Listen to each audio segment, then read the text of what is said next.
Montgomery, Alabama, May 1993.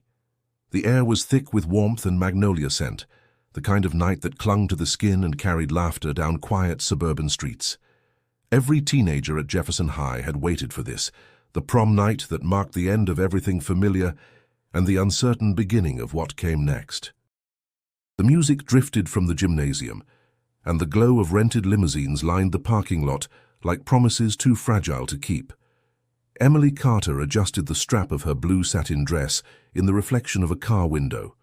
She was 17, her hair pinned up in loose curls, eyes bright with plans she'd been building since childhood. Her best friend, Lena Moore, called out from behind her, "Em, you ready? They're taking pictures by the arch." Emily turned, smiling the way she always did when she wanted to hide her nerves.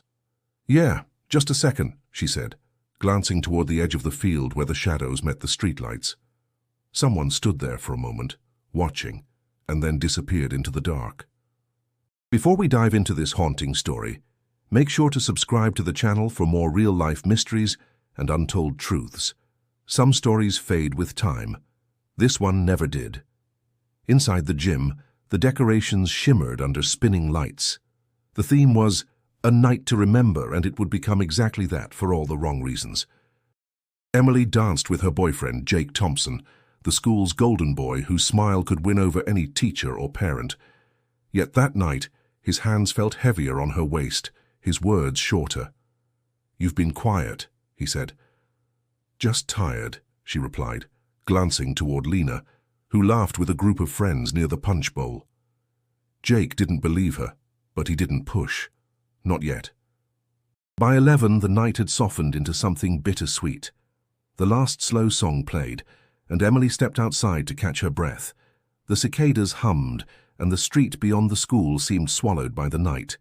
She walked toward her car, a pale yellow Toyota her father had spent months fixing for her graduation gift. "Hey, Em," Lena's voice called from behind. Emily turned and smiled, waving.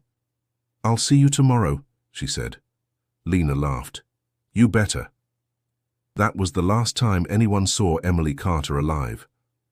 When Emily's parents woke the next morning, her dress still hung over her chair, her makeup still scattered across the bathroom counter.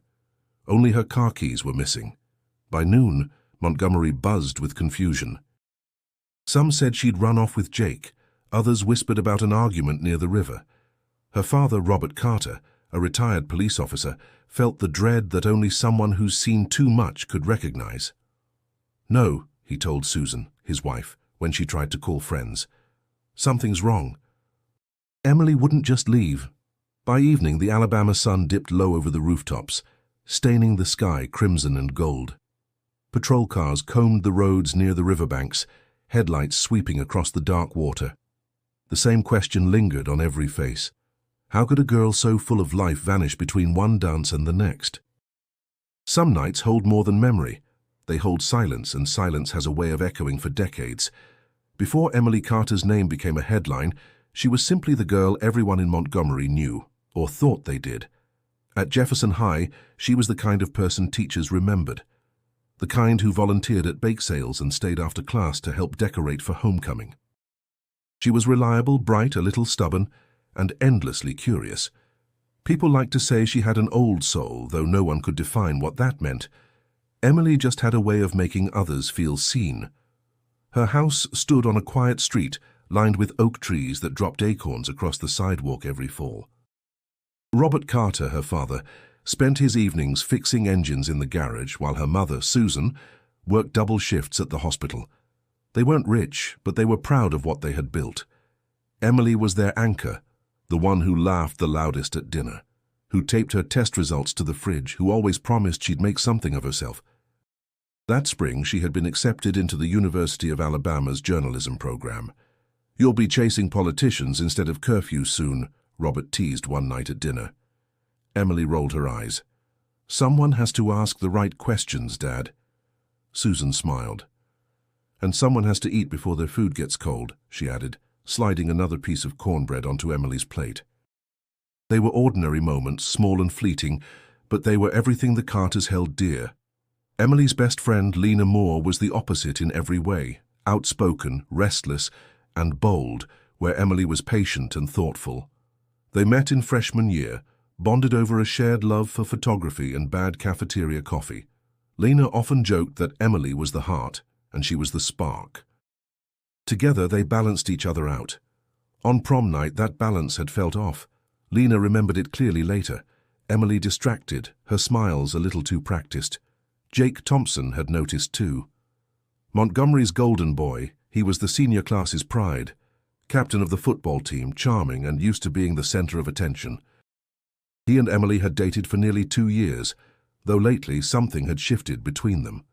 "You've been distant," Jake had said earlier that week, leaning against his pickup truck after practice. Emily had shrugged, eyes fixed on the horizon. "I'm just thinking about next year." Jake's tone softened. "You're thinking about leaving me?" She smiled faintly, not confirming, not denying. The night before prom, Emily wrote in her journal, a habit she'd kept since middle school. The entry was short, her handwriting hurried.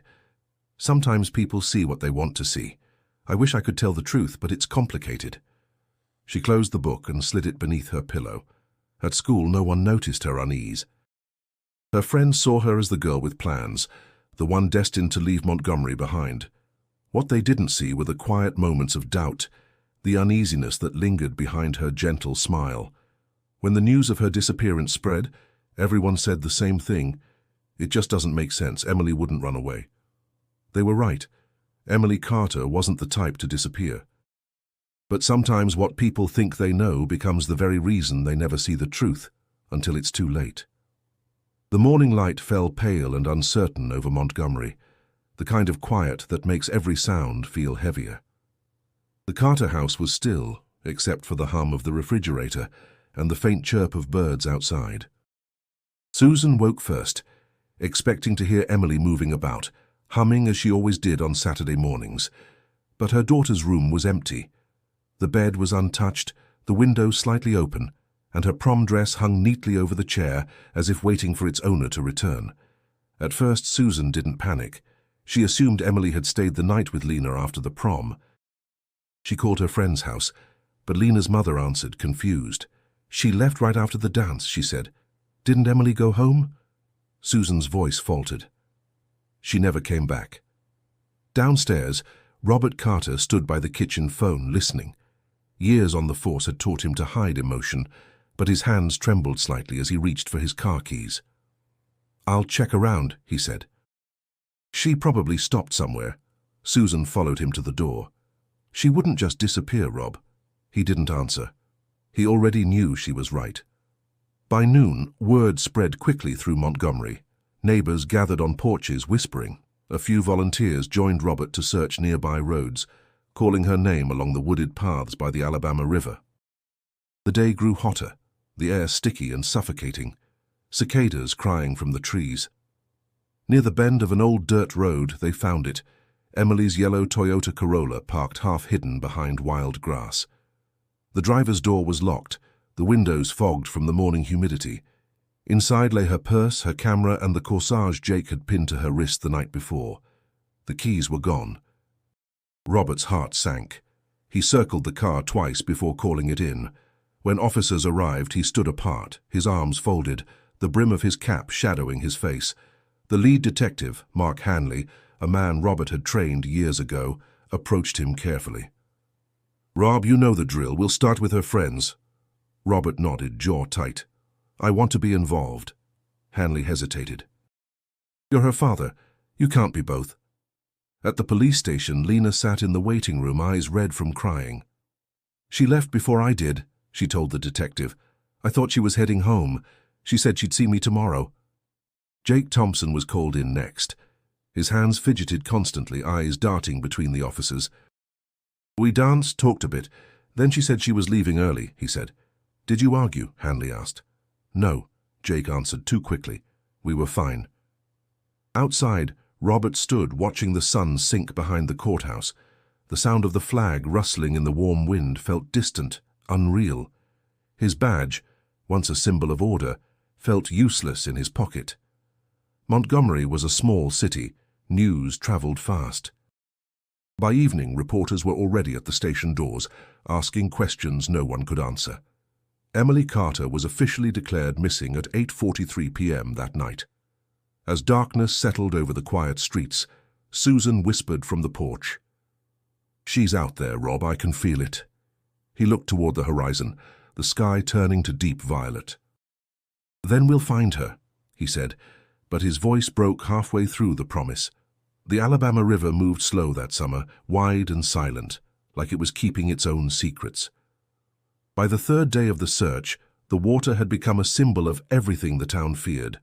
Dark, endless, and unwilling to give anything back. Montgomery's sense of safety began to unravel. Mothers drove their daughters to school instead of letting them walk. The local paper ran Emily's photo on the front page beneath the headline, "Senior Missing After Prom." Detective Mark Hanley led the investigation, but everyone knew Robert Carter couldn't stay away. He spent hours on the riverbanks, pacing near where the car had been found. "She wasn't careless," he muttered to Hanley one afternoon. "If her car's here, something happened here."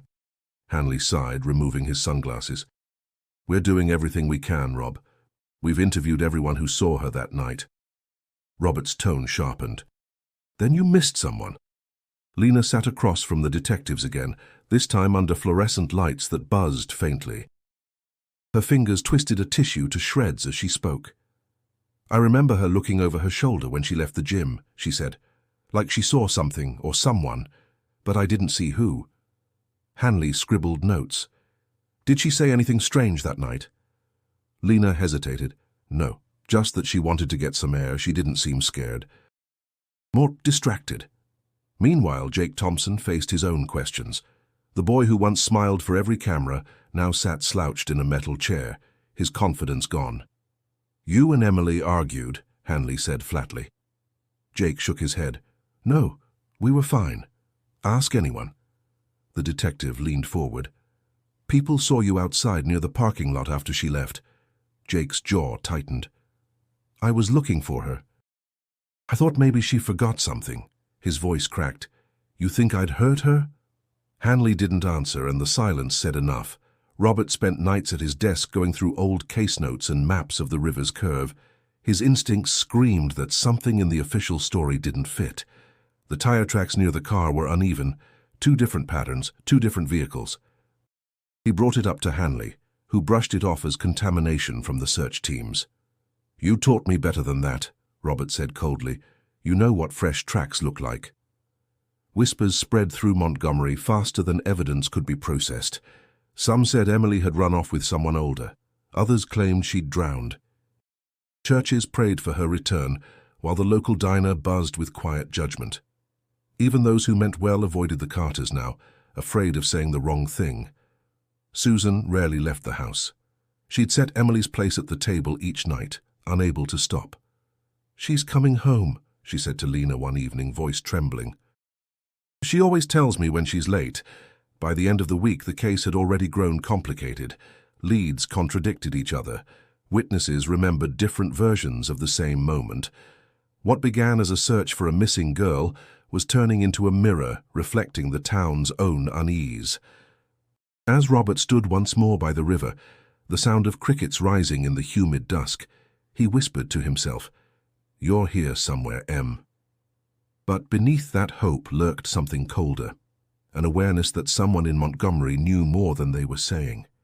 Weeks passed, and Montgomery began to move on, at least on the surface. The posters with Emily Carter's photo faded under the sun, curling at the edges where tape had peeled away. The search teams thinned out, replaced by reporters chasing new headlines. What had once been a town united in hope was now divided by frustration and quiet blame. The Carters lived in the shadow of whispers. Maybe she ran away. Maybe she wanted to be found later. None of it felt true, but gossip filled the silence that evidence could not. Robert Carter sat alone most nights, the clock ticking steadily in the living room. He had returned to his old habits, spreading maps and photos across the table, connecting clues that led nowhere. The official investigation was slowing down, but he refused to let it die. Every missing report, every phone call, every tip from strangers who swore they'd seen a girl who looked just like her, he chased them all. The weight of it began to change him. Susan noticed it in the way he spoke less, the way his eyes followed the empty hallway where Emily used to walk. One afternoon, Lena came to visit, her hair pulled back, dark circles beneath her eyes. "You need to rest," she told Susan gently. "You haven't eaten." Susan smiled faintly. "I keep thinking if I stop doing things, laundry, cooking, setting the table, she'll stay gone. Like routine keeps her here somehow." Lena looked away, swallowing hard. "She'd want you to keep living," she said, but even she didn't sound convinced. Meanwhile, Jake Thompson left Montgomery for college earlier than planned. The town noticed, and so did Robert. People said he needed space to heal, but Robert heard it as running away. When Hanley told him there was no evidence tying Jake to Emily's disappearance, Robert slammed his fist on the table. "You're giving up," he said. Hanley's reply was calm but heavy. "Sometimes there's nothing left to find, Rob." As summer deepened into unbearable heat, the story of Emily Carter began to fade from nightly news segments. The local paper printed one last article titled, "Still Missing, Still Hoped For," then moved on to other stories. For Montgomery, it became a cautionary tale. Prom night gone wrong, teenage mystery, a tragedy without resolution. But for those closest to her, it was a wound that refused to close. Susan started volunteering with a local group for missing children. She spent her weekends at fundraisers, talking to parents who shared the same hollowed-out look in their eyes. "If we keep talking about her," she said one evening, "people won't forget." Robert didn't respond. He sat by the window, staring at the streetlights, thinking about all the things he hadn't said to his daughter. By the time autumn came, the river had dropped low, its muddy banks exposed beneath the sharp air. Robert drove there often, standing by the water until the night cooled his skin. The police had moved on to other cases, but he couldn't. Every sound of rustling reeds or distant car engine pulled at him, as though Emily might still be calling. Montgomery carried on, football games, church picnics, Friday night diners, but beneath the rhythm of ordinary life, the absence of one girl lingered like an unfinished sentence. Emily Carter was gone, but her story was far from over. The summer of 2013 arrived quietly in Alabama, heavy with humidity and memory. Montgomery had changed, new stores, new faces, but for those who had lived through the summer of '93, the name Emily Carter still carried a ghost of sorrow. The story had become part of local lore, mentioned in whispers and late-night conversations, a mystery left to time. Most had stopped believing it would ever be solved. Most, but not everyone. Lena Moore, now 37, drove down Interstate 65 with the windows cracked open, letting the thick air rush in. She had built a life in Birmingham as a journalist, carving out a reputation for chasing hard truths. But no story ever left her the way Emily's did. Her old friend's disappearance had shaped everything, her career, her restlessness, her inability to stay in one place for long. That summer, a series on unsolved cases brought her back to Montgomery. She told her editor it was for work. Deep down, she knew it was personal. The town looked smaller than she remembered. The high school gym had been repainted, the diner had a new name, and the riverfront had turned into a walking path lined with benches. Yet, standing there, she could almost hear the echo of that night, the music, the laughter, the way the streetlights had burned through the fog. She parked outside her parents' old house, took a deep breath and whispered, "Hey, Em." I'm back. At the Montgomery Police Department, Detective Ethan Ward sat surrounded by old case files stacked high on his desk. He was young enough to be Emily's age if she had lived, but experienced enough to know most cold cases stayed that way. Still, when the department received a small grant to review historical investigations, he chose the Carter file first. "You're digging into that one?" a colleague asked. "That case is older than you." Ethan smiled faintly. "Maybe that's why it deserves another look." That same afternoon, Lena walked through the station doors with her press badge clipped to her blouse. "I called about the cold case review," she told the receptionist. When Ethan met her, she introduced herself, and his eyes lit with recognition. "You're the friend," he said softly. She nodded. The only one left still asking questions. They spent hours going through the file together. The faded photographs, the inconsistent witness statements, the missing pieces of evidence that had gone unchallenged for decades. Lena traced her finger over Emily's senior portrait, her throat tightening. "She looks so alive," Ethan murmured. "She was," Lena replied, her voice barely a whisper. That evening, back in her motel room, Lena sorted through her own collection of memories, old notes, newspaper clippings, and a copy of Emily's prom photo she had kept all these years. As she laid them out across the bedspread, something slipped from between the pages of a yellowed yearbook, an envelope with no return address. Her name was written across it in block letters, Lena Moore. Inside was a single sheet of paper, folded once. The words were short, scrawled in black ink. "You don't know what you saw that night." Her hands trembled as she read it again. The past she thought she'd learned to live with had just found its way back to her door. Lena stared at the letter long after the sun dipped below the Montgomery skyline. The paper smelled faintly of old wood and dust, as if it had been hidden for years before finding its way to her. She placed it beside her notebook, heart pounding. "You don't know what you saw that night." The words repeated in her mind like a whisper she couldn't silence. Who had sent it? And why now, 20 years later? The next morning she met Detective Ethan Ward at the diner across from the courthouse. The air inside smelled of coffee and fried eggs, the kind of place where gossip lived longer than truth. Ethan listened as she explained about the envelope. "No postmark, no fingerprints," she said, sliding it across the table. He examined it, frowning. "Someone wants you to doubt yourself," he said, "or they're afraid you'll remember something." Lena stirred her coffee absently. "The problem is, I already do remember, every second of that night."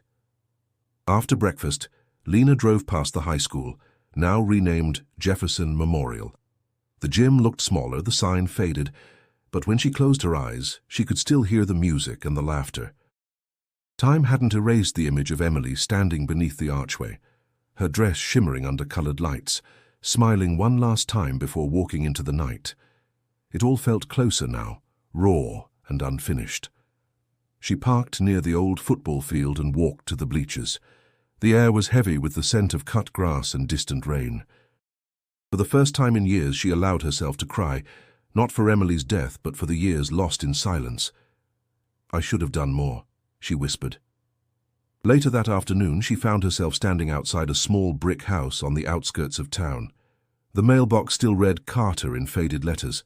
Robert answered the door slowly, leaning on the frame. His hair was grey now, his shoulders stooped, but his eyes, sharp and weary, recognized her instantly. "Lena Moore," he said quietly. "I wondered when you'd come." Inside, the house felt like a museum of the past. Emily's photos lined the hallway, the same graduation picture Lena remembered sitting for beside her. On the living room table, stacks of old case files and notepads lay open. "You never stopped," Lena said softly. Robert smiled without humor. "When your daughter disappears, stopping isn't an option." He motioned for her to sit. "You here for answers or forgiveness?" "Maybe both," she said. They talked for hours, their voices carrying the weight of years unspoken. Robert shared what the police hadn't, how evidence had been misplaced, leads ignored, how time had turned witnesses into ghosts. "They said it was hopeless," he said, his voice breaking. "But I can't believe that. Not yet." When Lena told him about the new detective reopening the case, his eyes flickered with something close to life. "Good," he said. "Maybe someone will finally look where no one wanted to." Before she left, he handed her a dusty cardboard box. "Found this last year," he murmured. "Her things from the evidence room. Maybe you'll see something I can't." Driving back to her motel, Lena kept glancing at the box on the passenger seat. Inside, something shifted. A faint metallic sound. She gripped the steering wheel tighter. Whatever was waiting inside that box wasn't just evidence. It was the past, demanding to be heard. The box sat unopened on the motel bed for hours, its edges worn and the tape yellowed from time. Lena stared at it as if it might bite, afraid of what she might find, afraid of what she wouldn't. Finally, as thunder rolled faintly over Montgomery, she peeled the tape away and lifted the lid. Inside were fragments of another life. A pearl hair clip, a folded note from a teacher, a dried corsage, and a stack of photographs sealed in a plastic envelope marked Personal Effects, 1993. Her breath caught. She had seen most of those photos before, prom pictures, yearbook portraits, but one caught her eye. It was slightly bent, the edges water-stained. Emily stood near the parking lot, her smile faint, her body angled away from the camera. Behind her, half in shadow, someone else stood, just out of focus. Lena's pulse quickened.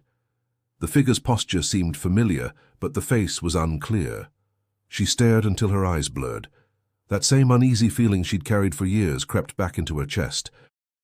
She slipped the photo into her purse and drove to the station, her wipers squeaking against a sudden downpour. Ethan was still there, surrounded by papers and coffee cups. "You said you wanted new evidence," she said, holding out the photo.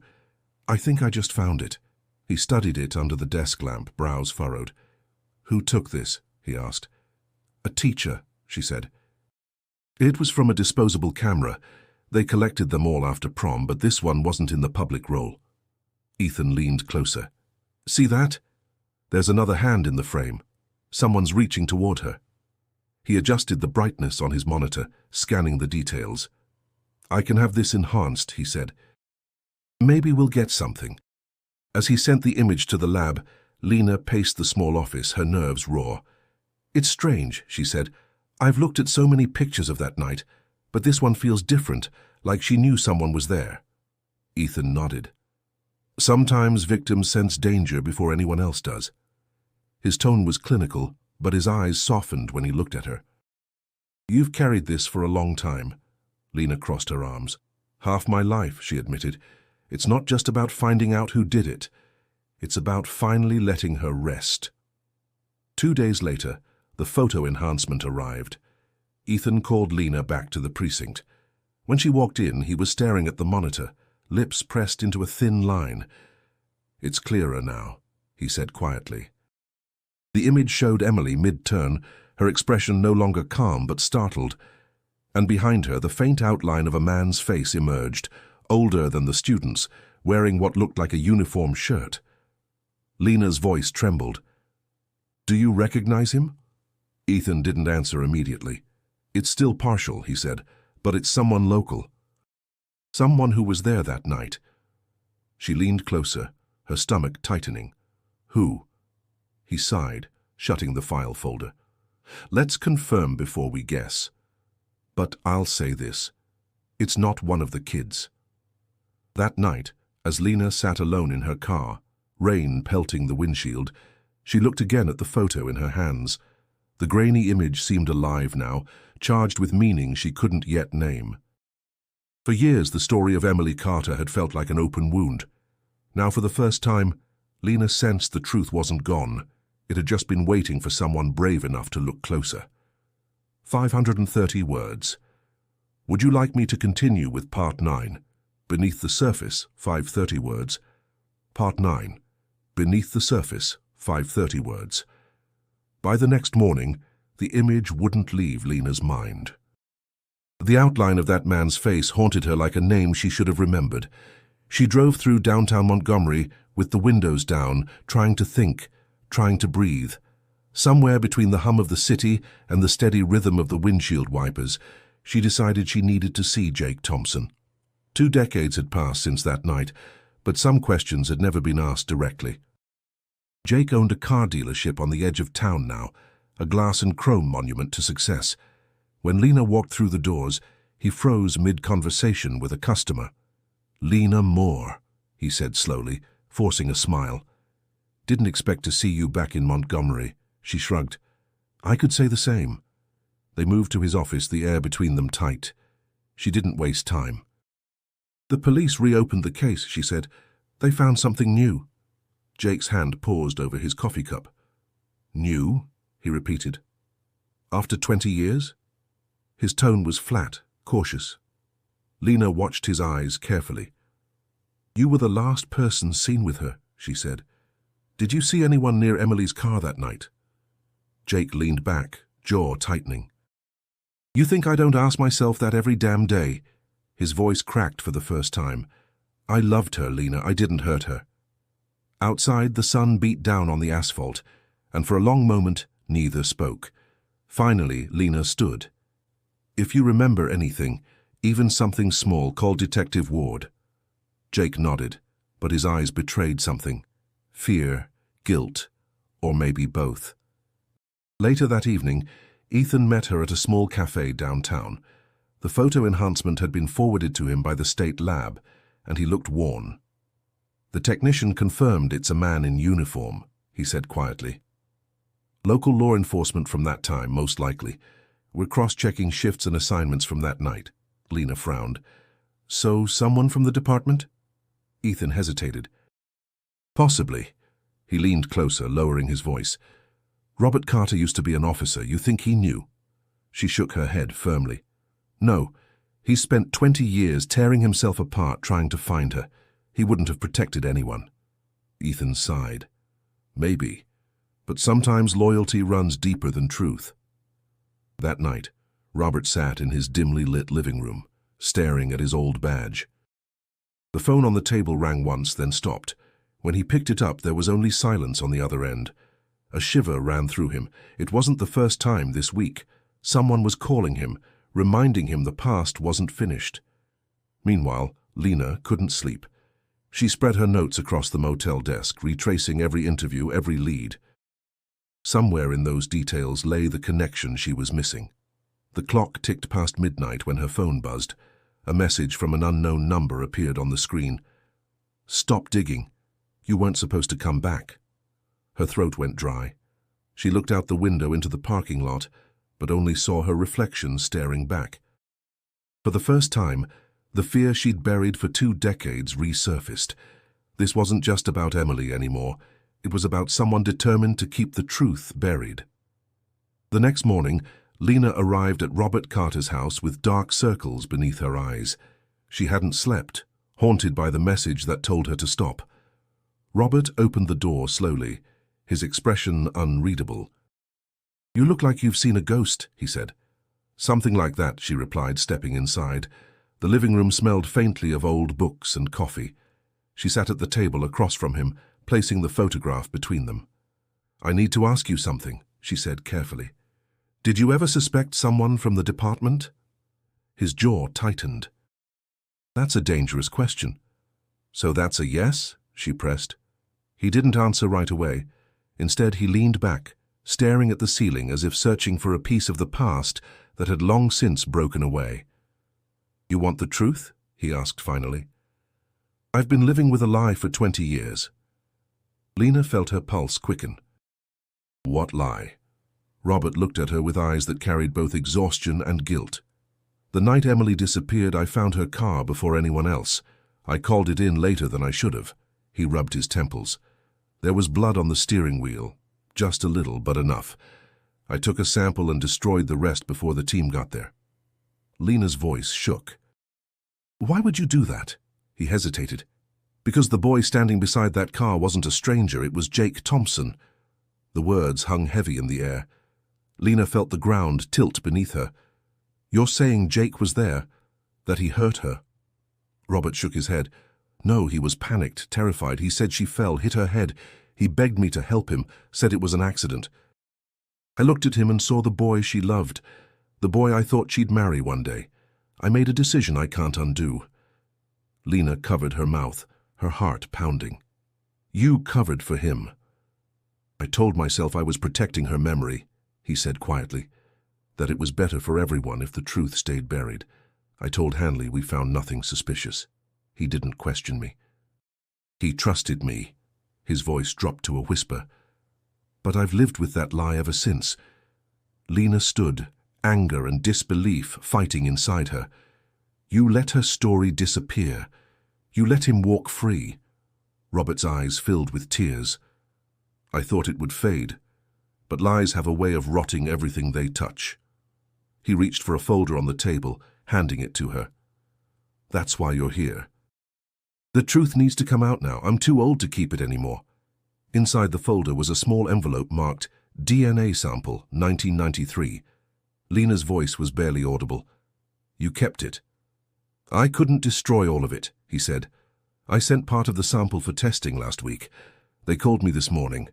His hand trembled as he slid a paper across the table. It doesn't match Jake. Lena's breath caught.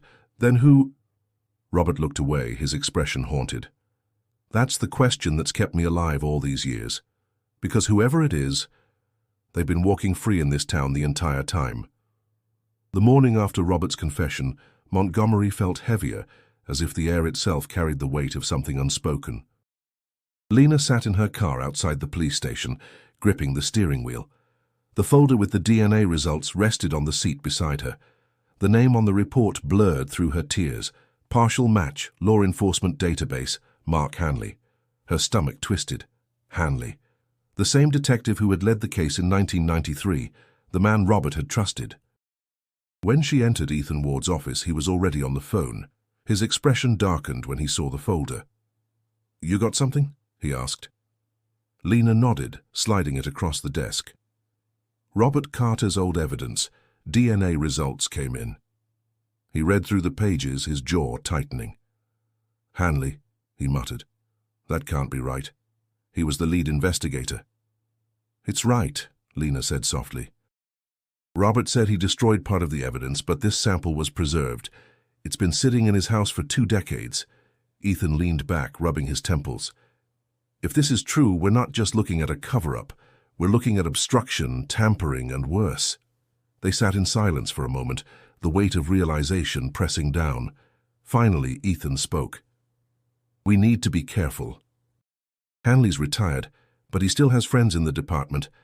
This won't stay quiet for long. Lena's voice trembled. You think Robert knew? Ethan shook his head. No, but Hanley might have used him, made him believe he was helping the case while hiding his own involvement. That afternoon, Lena drove to Robert's house again. He was sitting on the porch, a blanket over his knees. When she told him the result, he went pale. Hanley, he whispered almost to himself. He was there the night I found the car. He told me not to touch anything. Said he'd take care of the scene. His voice cracked. God forgive me, I believed him. Robert, Lena said softly, we need to bring this to Ethan officially. You have to testify. He nodded weakly, eyes glistening. If it means Emily finally gets peace, I'll tell them everything. Word spread fast after Ethan filed the report. By sunset, Montgomery buzzed with disbelief. The local news hinted at a shocking connection in the reopened Carter case, and though no names were released, people whispered. In coffee shops, diners, and backyards, the same question echoed. How could one of their own have hidden the truth? That night, Lena received a call from an unknown number.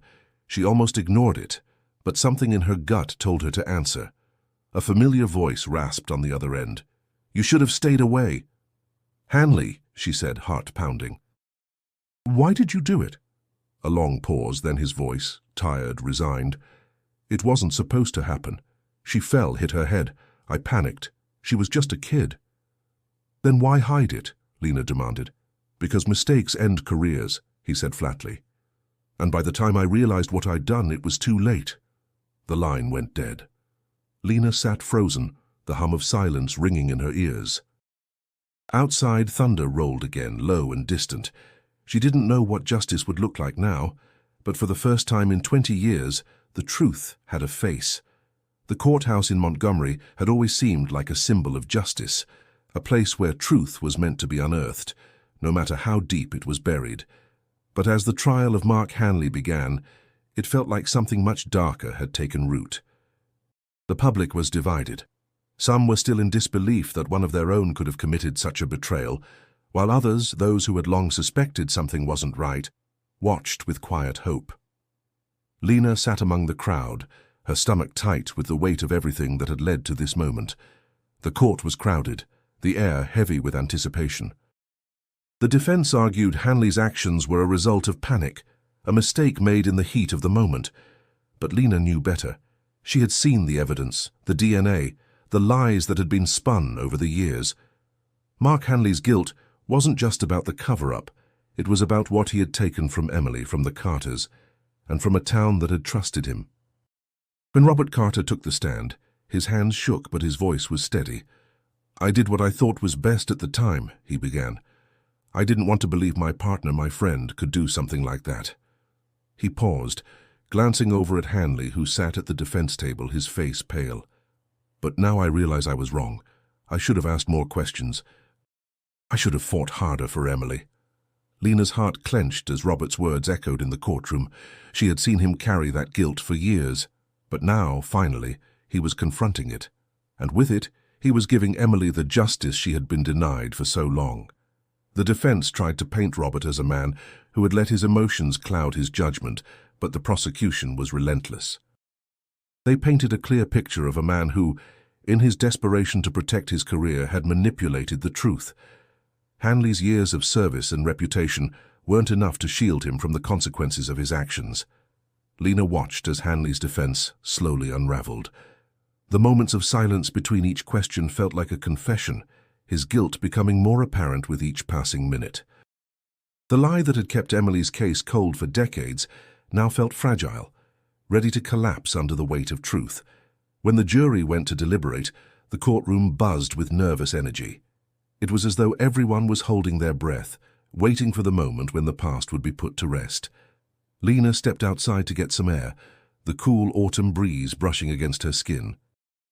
She closed her eyes for a moment, letting the weight of the past few days settle in. The truth was finally being heard. But what would justice look like now? Her phone buzzed in her pocket, interrupting her thoughts. It was a message from Ethan. "We have a verdict." Lena's heart raced as she walked back inside the courthouse. She found her seat, her hands trembling as the judge prepared to read the decision. The room fell silent. The judge cleared his throat, looking down at the papers before him. "Guilty," he said, his voice clear and firm. The words echoed in the courtroom, and for a moment Lena couldn't breathe. After 20 years, Emily's name was finally cleared. The truth had won. The days following Mark Hanley's conviction were quiet, but the quiet felt different. There was no more waiting for answers, no more questioning whether the truth would ever come to light. The weight of 20 years, of secrets, guilt, and lost time, was beginning to lift, but it left an emptiness behind, a hole where answers had once been buried. Lena stood at Emily's gravesite, the autumn breeze rustling the trees around her. The cemetery was peaceful, its rows of headstones standing like silent witnesses to the passing of time. She had never visited before. Too many years of guilt, of wishing she could have done more, of feeling like she was the one who had let Emily's memory slip away. But now, with the truth finally uncovered, she could be here for Emily, for the first time in decades, not as a girl who failed to save her friend, but as someone who had helped bring the truth to light. Robert Carter stood beside her, his hands folded in front of him. He hadn't spoken much since the trial, but today he seemed quieter than usual. "I keep thinking about everything I could have done differently," he said, his voice soft as though he was speaking to himself more than to Lena. "How I could have been braver, how I could have asked for the truth." Lena looked at him, her heart aching. "You did the best you could, Robert, we all did. The truth has a way of hiding, but it always comes out. Emily would have wanted you to keep fighting. She would have wanted you to forgive yourself." Robert nodded slowly, but his eyes remained focused on the headstone in front of him. "I've spent so many years telling myself I was protecting her. But in the end, it was the silence that hurt her the most." His voice cracked. "I just want her to know I'm sorry." The wind picked up, and for a moment they stood in silence, the weight of the past settling over them. Lena could feel the ghosts of the past all around them, the memories of that night, of the fear and uncertainty that had followed. But now, the air felt different, less heavy. For the first time in a long time, she felt like Emily's memory wasn't a shadow, but something real and present. "I think she knew," Lena said softly. "She knew we were doing our best. She knew we would never stop looking for the truth." Robert turned to her, a faint smile tugging at his lips. "Thank you, Lena, for not giving up, for making sure the truth was heard." Lena swallowed the lump in her throat, her eyes misty. "We all needed this, but especially you, Robert." The sound of footsteps behind them broke the moment, and they turned to see Ethan walking toward them, his face solemn but resolute. "The case is closed," he said simply. "And it's over." Lena nodded, feeling the last of her doubts slip away. "It's over," she repeated. But she knew the weight of the truth would never fully leave her, nor would the sense of closure. Some wounds, no matter how deep, couldn't be healed in an instant. But the reckoning had come. And for Emily, for Robert, and for everyone who had carried this pain for so long, there was finally peace. The days after Mark Hanley's conviction passed quietly, but the silence felt different. The town of Montgomery had begun to heal, the wounds of the past starting to close, but the scars would never fully disappear. It wasn't just the memory of Emily Carter that lingered. It was the weight of what everyone had lived through, the lives disrupted by lies, by fear, and by a darkness that no one had wanted to face. But now at least the light was starting to break through. Lena stood outside the courthouse one afternoon, the sun low in the sky casting long shadows across the steps. The town felt quieter than it had in years. There were no more whispers, no more rumors. Just a calmness that she hadn't expected to find after all this time. She had come back to Montgomery to uncover a truth, to find Emily, to bring peace to a broken community. And now that truth was known, but she couldn't help but feel the lingering pull of the past. She glanced at her phone and saw a message from Ethan. "You ready to go home?" Lena smiled faintly. It had been a long journey, too long, but it was finally time to move forward. She replied quickly, "Yes, I think it's time." Behind her, Robert Carter walked slowly across the sidewalk, his hands shoved in his pockets. He had been quiet since the trial ended, his mind still processing everything that had happened. But today, he seemed more at peace. He had spent years chasing the ghosts of that night, blaming himself for not finding the truth sooner. But now, with Hanley in prison, he felt a sense of finality. "Lena," Robert said, his voice soft, "I'm sorry it took so long." Lena turned to face him, her eyes meeting his with understanding. "It's not your fault, Robert. We all did what we could with the knowledge we had. Sometimes it just takes time for the truth to come to light." He nodded slowly, a weight lifting from his shoulders. "I thought I'd never feel this kind of peace again," he admitted. "But I think Emily would be proud of what we did. Proud of you." Lena's heart swelled at his words. She had always carried the guilt of not finding the truth sooner, but now, standing there with Robert, she felt the first glimmer of release. The town had mourned Emily for years, but now they could begin to heal. As Robert turned to leave, Lena stood alone for a moment longer, watching the fading sunlight paint the courthouse with golden hues. The light felt warm on her skin, almost like Emily was still with them, her spirit now at peace. Lena finally walked away, her steps light and sure. She didn't know what the future held, but for the first time in a long time she wasn't afraid. She had found the truth.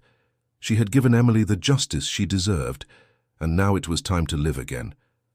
As she drove out of Montgomery, the town disappearing in her rearview mirror, Lena took one last look at the horizon. She wasn't leaving the past behind, she was taking it with her, letting it shape the woman she had become. The light had returned, not just to Montgomery, but to all of them. 3 decades had passed since Emily Carter disappeared, but her story had never truly been forgotten. Not by the people who knew her, not by those who had carried the weight of the unanswered questions. The memorial for missing children in Montgomery now included her name etched in simple, respectful letters beneath a single star that shimmered even in the daylight. It was a quiet tribute, but for those who had known her, it spoke volumes. Lena returned to Montgomery one last time in the fall of 2023. The town had changed, more modern, more diverse, but some things remained the same. The same diner on the corner, the same church where Emily's memorial service had been held, the same old oak tree in front of the high school that had witnessed so many of their youthful hopes and fears. She parked her car by the river, the same place where Emily's car had been found all those years ago. The river now seemed calmer, its waters gliding over the rocks like time had finally made peace with the past.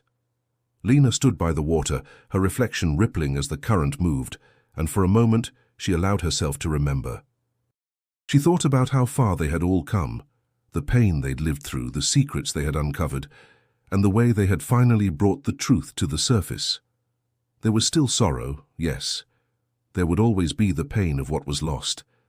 But there was also a sense of closure, of justice that had taken too long to come but had come nonetheless. Robert Carter had lived to see it, the end of his long fight for the truth. He was no longer the haunted man he once was, his shoulders no longer burdened by the weight of guilt. His daughter's name had been cleared. He could finally rest. He had made peace with Emily's memory and with his own. Lena had written a book about Emily's case, one that became a bestseller. It wasn't about the fame, though. It was about telling Emily's story, giving her the voice she had been denied. It was about ensuring that no one ever forgot the girl who had vanished into the night, the girl whose life had been interrupted by someone's lie, and whose truth had been silenced by fear. As she stood there by the river, Lena felt the weight of those words, but she also felt something lighter, a sense of freedom. Freedom from the doubt and guilt that had once plagued her. It wasn't about the past anymore, but the future. The sun was low in the sky, casting long shadows on the water. For a moment, everything felt right. The past had been honored, the wrongs had been righted, and the story that had haunted her for so long was finally complete. Justice had arrived. Finally. And in the quiet of that autumn evening, Lena whispered, "Thank you, Emily," knowing the girl she had once been friends with would never be forgotten again.